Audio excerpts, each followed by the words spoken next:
Comment ça, impossible de passer d'un cheveu complètement frisé à un cheveu complètement lisse? Allez, mec, viens par ici, le mot que je vais te montrer, c'est quoi un vrai lisse. Tu prends cobaye, tu déposes cobaye, tu viens prendre Chintetou, bien harach comme on est. Mini Teraha parce qu'on adore. On vient mettre Minika. Oui, histoire de protéger mon fauteuil, quelle bête. On va venir prendre le shampoing clarifiant. C'est le step numéro 1 de Inia. Oui, tu peux pas te tromper, quelle bête. On va venir mettre un tout petit peu de shampoing et chouïa bar, commence pas à doser toi aussi. Évidemment, on va rajouter de la flotte. Oui, parce que sinon ça mousse pas, quelle bête. On va venir mousser délicatement le cuir chevelu. Oui, parce qu'il faut faire attention à la sensibilisation d'Adam. On va venir faire 3 shampoings. Le premier, c'est pour le blahani. Le deuxième, c'est pour nettoyer. Le troisième, c'est pour la faire chier. Supplément, on ouvre les écailles du cheveu. On vient rincer à 100%. On n'hésite pas à tapoter le cuir chevelu. Et là, je viens de me rendre compte que ses cheveux sont complètement élastiques. Et ça, c'est pas un problème, quelle bête. Et oui, Algérienne capable. On vient sécher à 100% les cheveux, évidemment, tout en faisant attention à la dame. Et là, je viens de me rendre compte que son cheveu, il est complètement frisé à la racine. Oui, elle a une longueur de 20 cm minimum. Un mouton bien des aides qu'on va rendre complètement lisse. Oui, quelle bête. On vient prendre paix. On vient séparer tête à cobaye en 4 parties. 6 parties si besoin. Oui, plus sa tête elle est grosse, plus tu sépares. Si ton cobaye 2.0 arrête pas de parler, n'hésite pas à prendre du scotch. Tu tires scotch, tu coupes scotch, tu déposes scotch. Et là, t'es tranquille jusqu'à la fin de la prestation. Pour l'étape numéro 2, on va prendre le step numéro 2. Toujours de Inia. Tu prends pot. Tu viens mettre un petit peu de produit dans le pot. Tu viens mélanger khalouda. Évidemment, n'hésite pas à mettre des gants. Oui, parce que sinon ça risque de picoter. Et on va venir prendre une fine mèche. On vient d'ouvrir la mèche et on va commencer par la racine. Évidemment, on touche pas le cuir chevelu. On laisse toujours les 0,5 cm. À l'aide de mes 2 doigts, je vais venir faire pénétrer le produit jusqu'au point. À l'aide d'un peigne à dents très fin, je viens passer mèche par mèche, histoire de bien faire pénétrer le produit sur toutes les mèches. Oui, sinon tu vas te retrouver avec une mèche bouclée, quelle bête. Je fais exactement la même chose sur l'intégralité de sa grosse tête. Et surtout, on n'hésite pas à doser le produit sur les points, étant donné qu'elle a les cheveux très élastiques. Oh, et ça les renforce, quelle bête. Une fois terminé, on va laisser poser le produit 60 minutes. 2 heures normales, quelle bête. On vient rincer à 100% le produit. On va venir les sécher à 100%. Pour le séchage, on commence toujours de haut en bas. On vient sécher le cuir chevelu, on descend sur les longueurs et on finit par les points. Oui, cette méthode, elle aide beaucoup, quelle bête. De toute façon, c'est moi qui décide, et on vient séparer tes cobaye en 6 parties. On vient prendre un lisseur avec une brosse à lissage. Je mets mon lisseur à 250 degrés. Je vais passer une vingtaine de coups sur la racine et une dizaine de coups sur les longueurs et les pointes. Évidemment, on prend des fines mèches parce que plus les mèches seront fines, plus ça fuit, plus elle crie.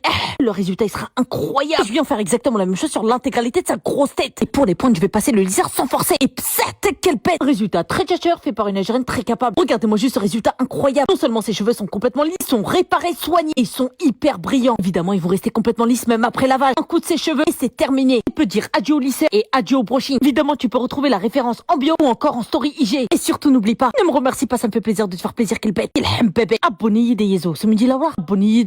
Oui, j'ai failli oublier qu'elle bête 2.0 a osé me demander son téléphone. Ça s'appelle pas du vent, ça s'appelle de l'emprunt, c'est tôt. Allez, faut dégager maintenant, madame. Abonnez.